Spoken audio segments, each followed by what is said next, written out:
So here we are with Steven at Primary Arms, and we have the new Made in America HTX. Why don't you tell me about it, sir? It is, so yeah, like you said, it's made in the US, the HTX-1, so Yeah. Houston, Texas, HTX, kind of where we got the name from. And the one because it's our first. So it is a fully enclosed pistol reflex. It's a bottom emitter design, so we can leave kind of all the sensitive components out of the top so they're not affected by drops or impacts, anything like that.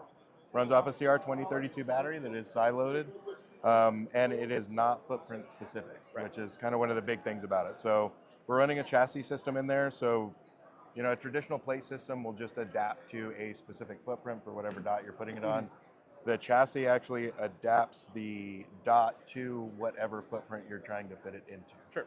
So if you're running it on Glock MOS, if you're running it on Smith & Wessons, if you're running it on a Staccato, whatever it is, you can adapt that dot to it. If you change your mind and decide you want to shoot something different later on, then all you do is throw a different chassis on and it'll mount it to that. Well, let's talk about the do you call them plates or chassis?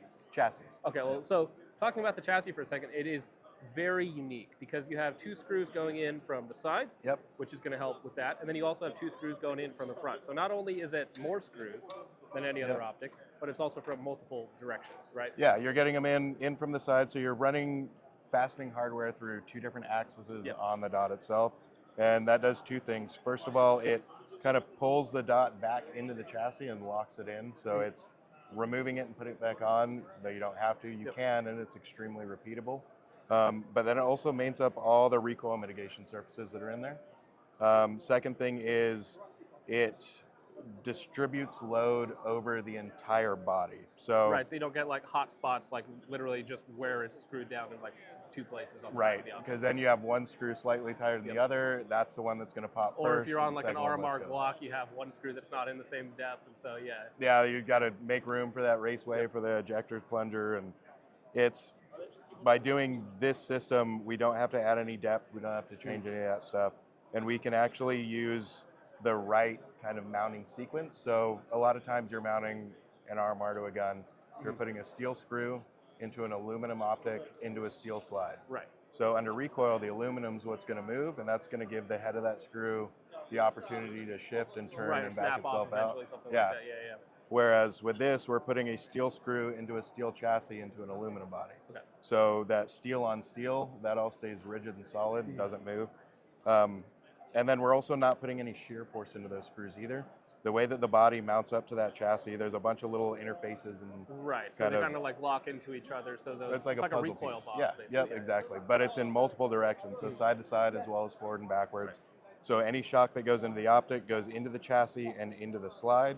It doesn't get dumped into that hardware, so you don't have to worry about that shear force snapping those screws off. We talked about this yesterday, but the only thing that is not made in America, sourced in Germany, and it's a magic LED crystal, and it's literally just the LED crystal. That basically like unicorn tears. The only tiny little thing that's not made in America, and instead of being sourced from like China, like most other optics, it's actually from Germany, which I thought was interesting. Yeah, it's pretty slick. So a lot of people think like the emitter material is glass or plastic or whatever. You actually have to grow it. It's crystal, it grows. It's indistinguishable from magic. Yeah, it really is. It's ground up unicorn horns, and you got to mix it in with a little bit of their tears. Works out great. But making them cry is the hard part. Yeah, it's hard to make unicorns cry.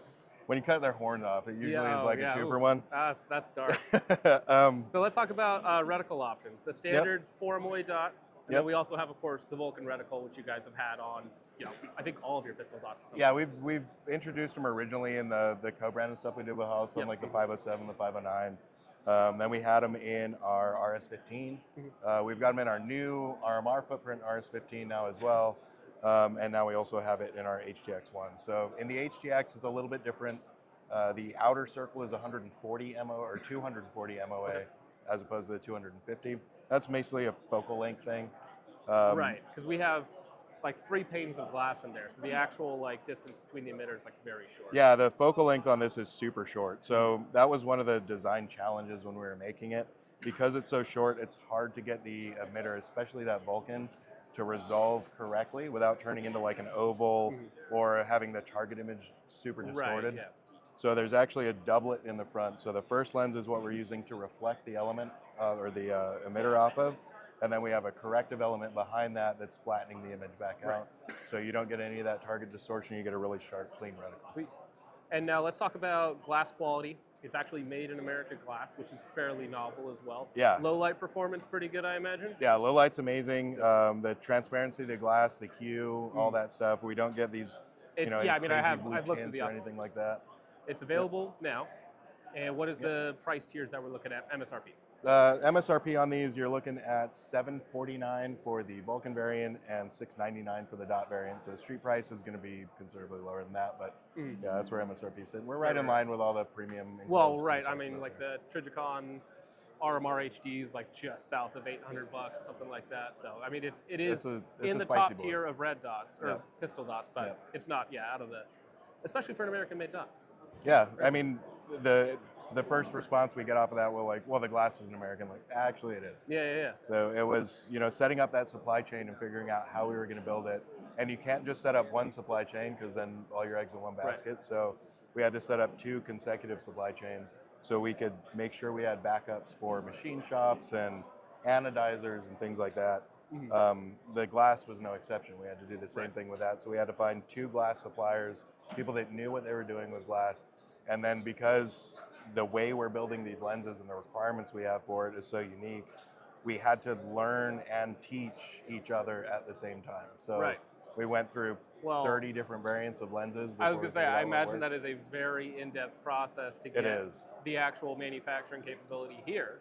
But now that it is here, this is the HTX-1, which implies the existence of, possibility of expanding the HTX line. So this is very awesome as a first step, very unique, but you have that capability now. So in theory, you could do, prisms, other red dots, rifle dots. Yeah, this was a passion project from the beginning and a proof of concept to make sure that we could do it. Now that we know we can move forward with other projects that we have.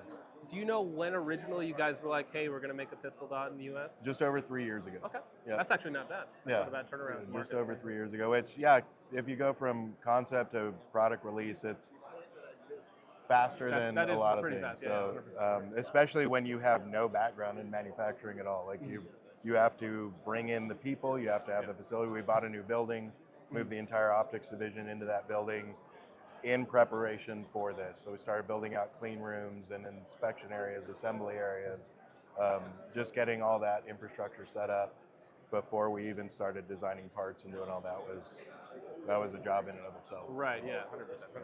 Awesome. Well, hey, I really appreciate you walking me through the optics. Yeah, appreciate it. Much. Anytime. It only took 3 takes, but we got it. Yeah. That would be quite fun if we just started halfway through the video, though. It'd be so good. Wardrobe change, all that fun stuff. So.